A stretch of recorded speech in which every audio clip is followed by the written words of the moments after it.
Ce jeudi 30 mars 2023, M6 diffusait un nouveau numéro de Pékin Express.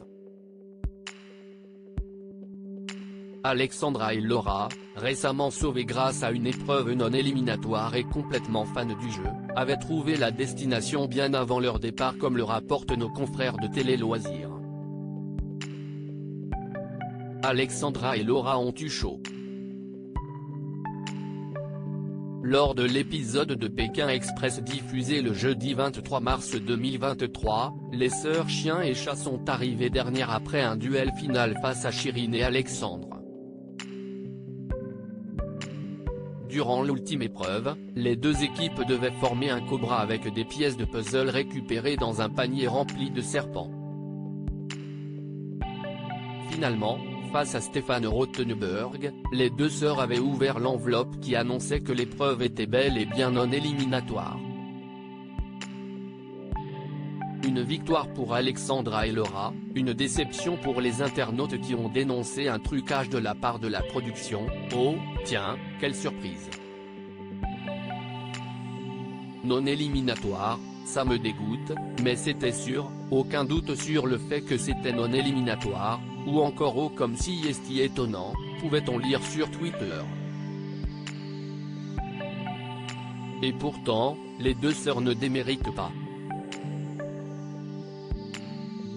Depuis leur plus jeune âge, elles sont fans de l'émission comme le rapportent nos confrères de Télé Loisirs ce vendredi 31 mars 2023 puisqu'elle était devant le premier épisode alors qu'elle n'avait que 7 et 9 ans. On s'est beaucoup entraîné, le producteur du programme, Thierry Guillaume l'a assuré, il s'agit bel et bien des plus grandes fans jamais vues. Après avoir tenté à 2 reprises de participer au jeu, Alexandra et Laura ont été sélectionnées pour cette 17e saison. Elles ont donc décidé de mettre toutes les chances de leur côté et ont absolument tout révisé. Avant de partir, on a revu toutes les saisons, on a répertorié toutes les épreuves, on a essayé de les refaire, comme celle avec les yeux bandés par exemple.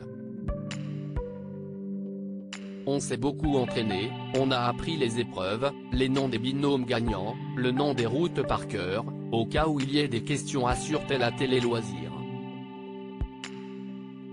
Un entraînement de choc qui leur a permis d'identifier la destination bien avant leur départ. On s'est rendu compte que cela faisait pas mal de temps qu'ils n'avaient pas fait l'Amérique latine, sachant qu'ils la faisaient régulièrement. Suite aux tests médicaux, notamment celui sur l'hypoxie, qui évalue le niveau de tolérance à l'altitude lors d'un effort physique, note de la rédaction, on en a déduit qu'on allait en altitude.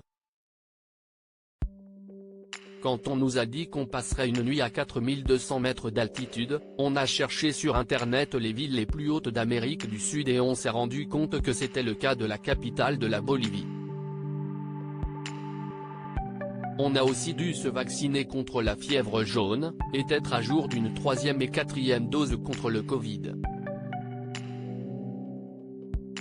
Il n'y a plus que quelques pays où c'est nécessaire.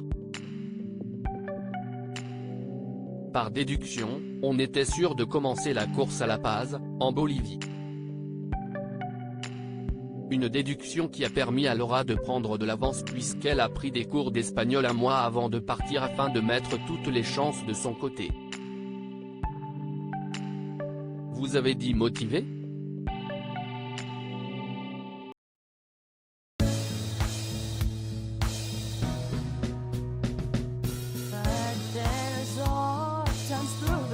Times